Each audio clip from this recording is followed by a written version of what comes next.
माधवी बंगलोरहून घरी येताच तिचे दोन्ही भाचे धावत तिच्या जवळ आले. तिला म्हणाले, आत्या आमच्यासाठी काय आणलंस? तिने हसून बॅग उघडून त्यांना खेळणी काढून दिली. दोघीही उड्या मारत गेले. तेवढ्यात आई चहा घेऊन आली. चहा घेत असताना दोघी भावजई आल्या. म्हणाल्या, ताई आम्ही बंगलोर सिल्कच्या साड्या सांगितल्या होत्या, त्या आणल्यात का? माधवी काही न बोलता शांतपणे चहा पिऊ लागली. दोघीही नाक मुरडून निघून गेल्या. बंगलोरमधील 10 दिवसाच्या कामाचा थकवा थोडासुद्धा माधवीच्या चेहऱ्यावर जाणवत नव्हता. दुसऱ्या दिवशी माधवी नेहमीप्रमाणे लवकरच उठली. आपले सर्व आवरून तिने स्वयंपाक केला. आपला डबा भरून घेतला. ऑफिसमध्ये जाण्यासाठी तयार होण्यासाठी ती आपल्या खोलीत गेली. तिने बॅगेतून छान पिंक कलरची नाजूक एम्ब्रॉयडरी केलेली सिल्कची साडी काढली. साडीची घडी मोकळी करून खांद्यावर टाकली व आरशासमोर उभी राहिली. साडीवरून हात फिरवताना तिला हळूच गालात हसू आली. ती लाजली. नंतर मात्र स्वतःशी जीभ चावत तिने स्वतःला सावरले आणि पटकन तीच साडी नेसली. त्यावर मॅचिंग सिवलेस ब्लाऊज घातला. गळ्यात मोत्यांचा एक सर घातला. मोत्याचे कानातले घातले. एका हातात मोत्याची बांगडी व दुसऱ्या हातात घड्याळ घातले. हलकासा मेकअप केला. शेवटी पिंक शेडची लिपस्टिक हलकीशी ओठावर फिरवली. छोटीशी टिकली कपाळावर विराजली. गालाशी खेळणाऱ्या बटा पाहून तिला कार्तिकची आठवण आली आणि तिच्या गाली गुलाब फुलले. आपले रूप आरशात पाहून ती खुश झाली. आपणही सुंदर दिसतो हे तिला जाणवले. आज सांगूनही खरे वाटणार नाही, ती 35 वर्षाची आहे म्हणून. आपली ऑफिस बॅग घेऊन सँडल घालून ती ऑफिसला निघाली. तिला पाहताच घरातील सारे तिच्याकडे बघतच राहिले. अगदी साध्या साड्या नेसून साधी वाटणारी माधवी आता वेगळीच भासली. पण मागे वळून न बघता ती टॅक्सीमधून निघून गेली. ऑफिसमध्ये गेल्यावर तिच्या मैत्रिणींनी तिला गरडा घातला. म्हणाल्या, वाह काय सुंदर दिसतेस ग माधवी. अगं पण ही जादू घडली कशी? माधवी फक्त हसून केबिनमध्ये गेली आणि बॅग ठेवून आपल्या खुर्चीवर बसली. तेवढ्यात पिऊन कॉफी घेऊन आला. त्याला माहीत होते माधवीला आल्या आल्या कॉफी लागते. कॉफीचे घोट घेता घेता ती विचारात गडली. असा कितीतरी वेळ गेला. तिच्या चेहऱ्यावर दृढ निश्चय दिसत होता. इतक्यात साहेबांनी बोलवले म्हणून पिऊन तिला सांगून गेला. माधवी उठली आणि साहेबांच्या केबिनमध्ये गेली. साहेबांनी तिला बसायला सांगितले आणि म्हणाले, अभिनंदन मॅडम, बेंगलोरमधील हेड ऑफिसला तुमचे काम खूप आवडले. त्यांनी तुम्हाला प्रमोशनवर तिथे बोलवले आहे. मॅडम तुमच्यासाठी ही खूप मोठी संधी आहे. कुटुंबासाठी तुम्ही इतकी वर्षे प्रमोशन टाळून कुठे गेला नाही, पण ही संधी आपण सोडू नये असे मला वाटते. विचार करा. त्यावर ती म्हणाली, थँक्यू सर, मी विचार केला आहे. मी बेंगलोरला जायला तयार आहे. लगेच साहेब म्हणाले, खूप छान, कधी जॉईन होता मग बंगलोरला? माधवी म्हणाली, या 2 दिवसातच. असे म्हणून तिने साहेबांचे आभार मानले आणि ती केबिनच्या बाहेर आली. तोवर स्टाफमध्ये तिच्या प्रमोशनची बातमी पसरलीच. ती लगेच जाणार असल्याने सगळ्यांनी संध्याकाळीच तिच्यासाठी निरोप समारंभ अरेंज केला. ऑफिस सुटल्यानंतर सगळा कार्यक्रम होईपर्यंत नाही म्हटले तरी माधवीला घरी जायला उशीर झाला. आता मात्र ती थकली होती. संध्याकाळी माधुरी दमून घरी आली. फ्रेश होऊन तिने चहासाठी गॅसवर भांड्यात पाणी ठेवले. पाणी उकळू लागले, पण तिचे लक्षच नव्हते. ती आपल्या विचारात होती. तेवढ्यात तिची आई आली.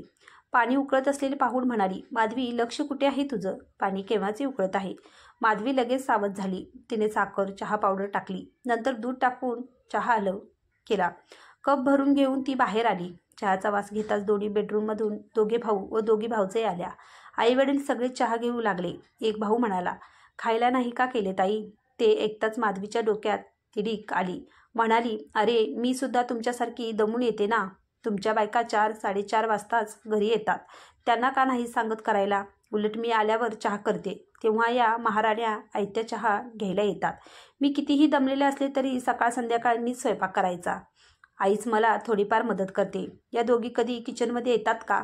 मला दमली म्हणून कधी आयता चहा दिला का?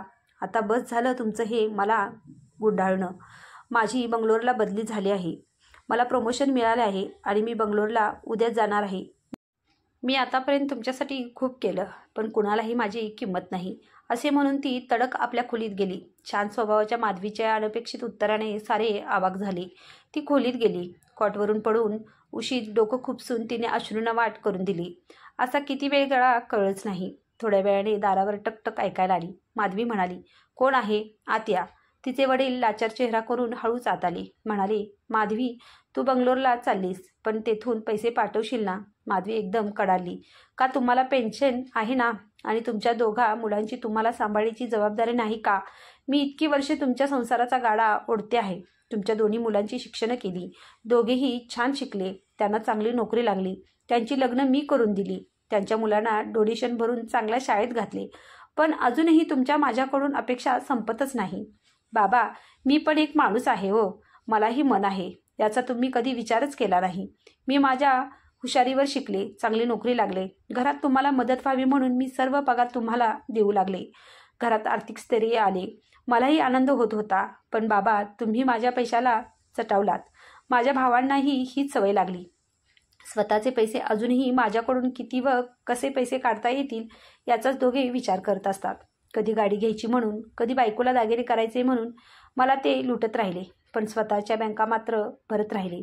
बाबा, माझे लग्न होऊ नये, तुम्हाला मिळणारा माझा पैसा थांबू नये म्हणून तुम्ही काही न काही कारणे काढून माझ्यासाठी येणाऱ्या प्रत्येक स्थळाला नकार देत राहिला.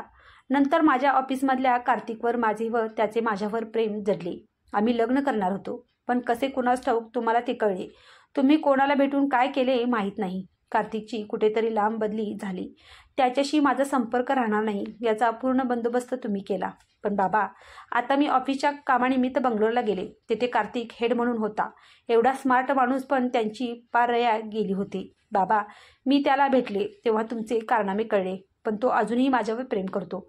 त्याने अजून लग्न केलेलं नाही. बाबा, आता मी त्याच्याकडे जाणार आणि त्याच्याशी लग्न करणार. आता कोणीही मला अडवू शकत नाही. आता तुम्हा साऱ्यांच्या अपेक्षांचे ओझे वाहणे मला शक्य नाही.